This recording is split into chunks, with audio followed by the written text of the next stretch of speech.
chicos, ¿cómo están? En esta práctica vamos a continuar con el procesamiento de polímeros y en este caso vamos a hacer el proceso de inyección, para lo cual nos encontramos en el laboratorio de procesamiento de plásticos de la SPOL, en donde contamos con una unidad inyectora.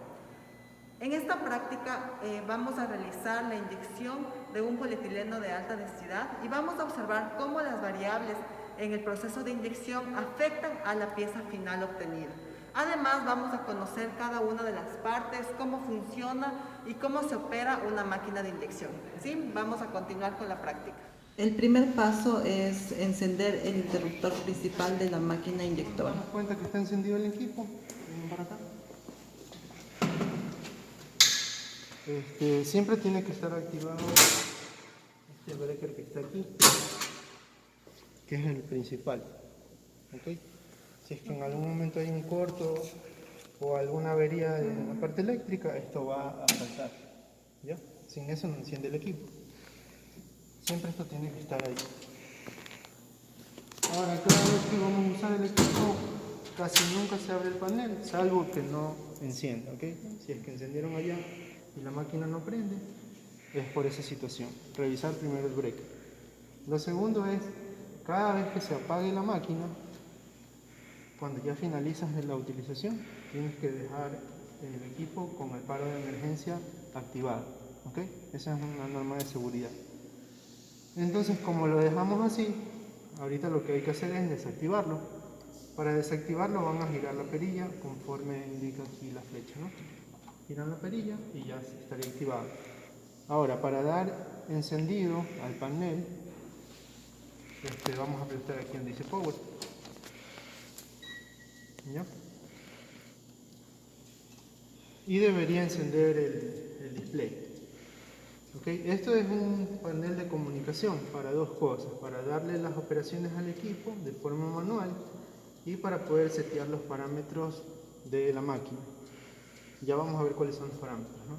Entonces, aparece la marca, aparece la versión del software y te dice autodiagnóstico del sistema. Es bueno que pulse cualquier tecla para poder continuar. Entonces aplastamos cualquier tecla, ¿no? Ya. La primera ventana que aparece se llama monitor, ¿okay? Así le han denominado en este software. Pero la máquina trata de explicarte, bueno, la primera pantalla que vas a ver, que se activa con F1, va a ser una visualización general de la máquina. ¿Por qué? Porque tienes, si el molde está abierto, está cerrado. El molde es esta parte. ¿Okay? Si la unidad de inyección está adentro o está afuera, es esta cosa roja que ven aquí. Adicional te va a decir si está encendida la calefacción y si está encendida la bomba. ¿Ok? Eso. Ahora, hay otros parámetros un poquito más a detalle, que son el ciclo, si hay muestras buenas, hay muestras malas, el lote estuvo completo, si el molde está con la presión correcta, si el expulsor, cuando bote el artículo, está retirado. ¿Okay? Son cuestiones principales en la primera pantalla. Ese es F1. ¿Okay? Por ejemplo, si estoy aquí en este monitor y quiero ver las funciones principales, yo tengo que ir a F1. ¿Okay? Perdón, a menú. ¿Sí ven? Yo aplasté F5, voy a menú y nuevamente me aparece monitor. Entonces este de aquí es el control principal. Menú siempre. Echando este esquema vamos a ver las partes de la máquina. Entonces tenemos aquí la tolva, ¿verdad? La tolva es donde se introduce el material para poder procesarlo. ¿Cómo se mete material a la máquina? Es a través de este ducto. ¿Okay? Este ducto se activa mediante este interruptor. Encendí y vamos a esperar unos segundos hasta que esto se active. ¿Qué es lo importante de este sistema? Que cada vez que vayan a introducir material hay que darse cuenta que no haya ningún objeto extraño, una piedra o alguna parte metálica, porque eso puede ir directamente a la máquina. ¿Ya? Entonces, cada vez que vayamos a vaciar un material, sacarlo en algún tacho o directamente desde el saco, introducir la espina y poder seccionarlo. ¿Ya? Para apagar esto de aquí, simplemente la estamos acá. Está encendido y está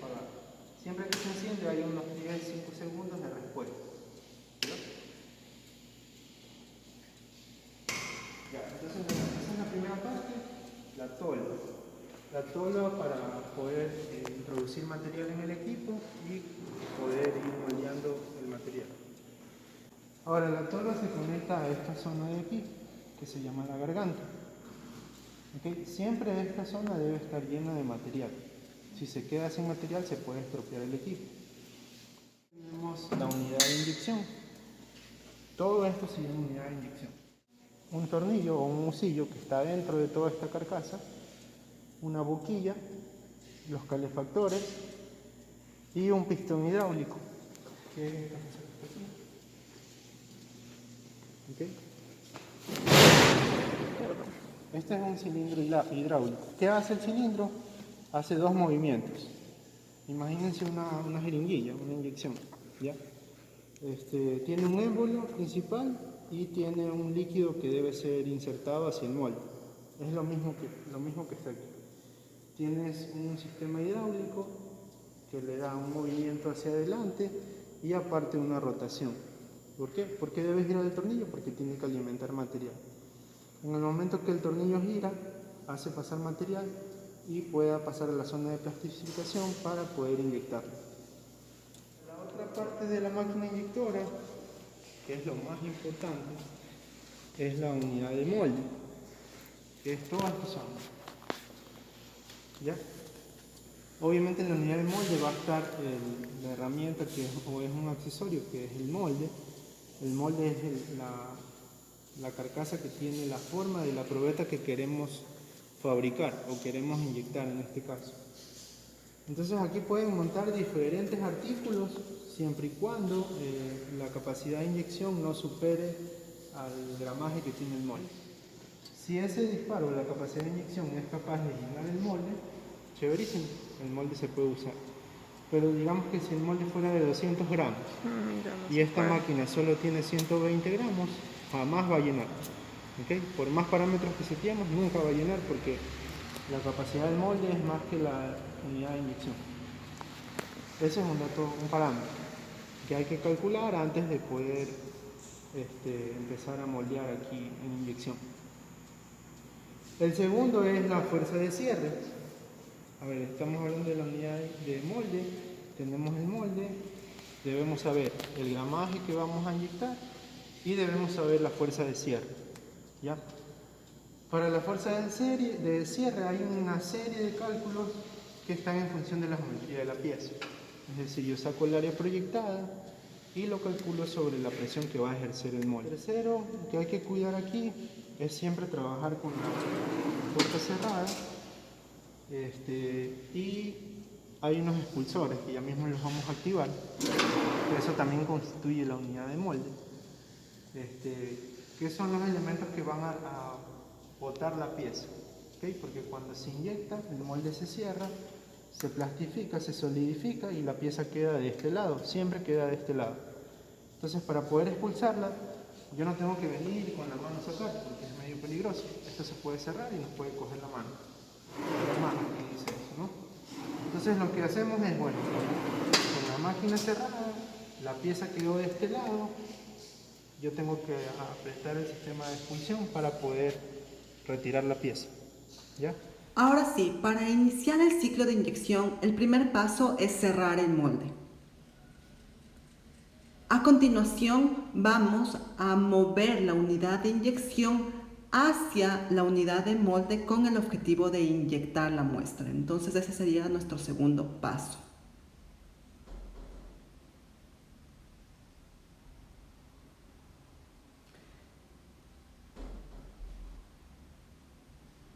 El paso siguiente va a ser ahora mover el husillo hacia adelante. Como se puede observar en el monitor, el husillo todavía se encuentra en la parte de atrás, entonces ahora vamos a inyectar moviendo el husillo hacia adelante. Ese sería nuestro paso siguiente.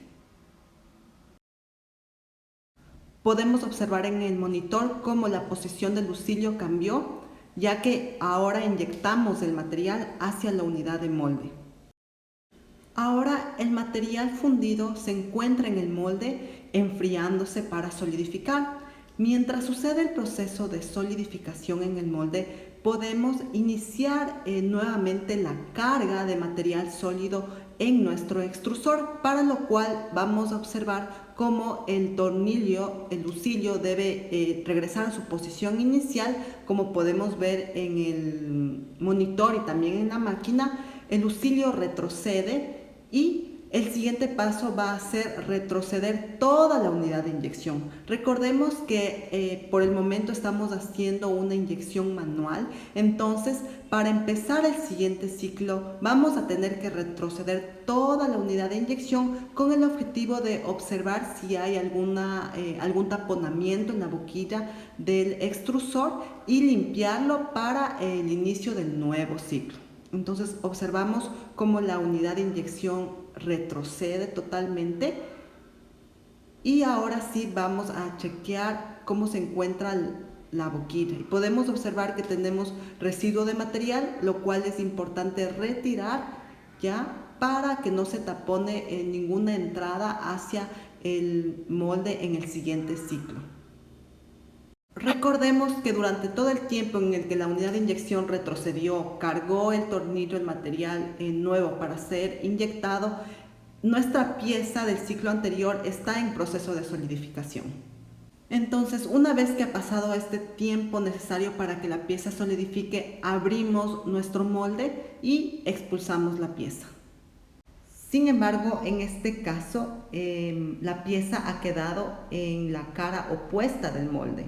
Y adicional, el molde no se ha llenado completamente, lo que nos indica que debemos ajustar nuevamente parámetros. Hemos repetido nuevamente el proceso de inyección, ahora incrementando el gramaje para poder completar el molde, y adicional incrementando justamente la fuerza de inyección para poder obtener una pieza completa y que pueda ser expulsada.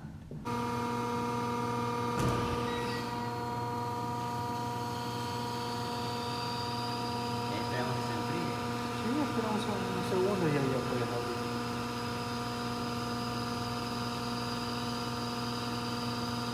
Ya. Ya, expulsa la probeta.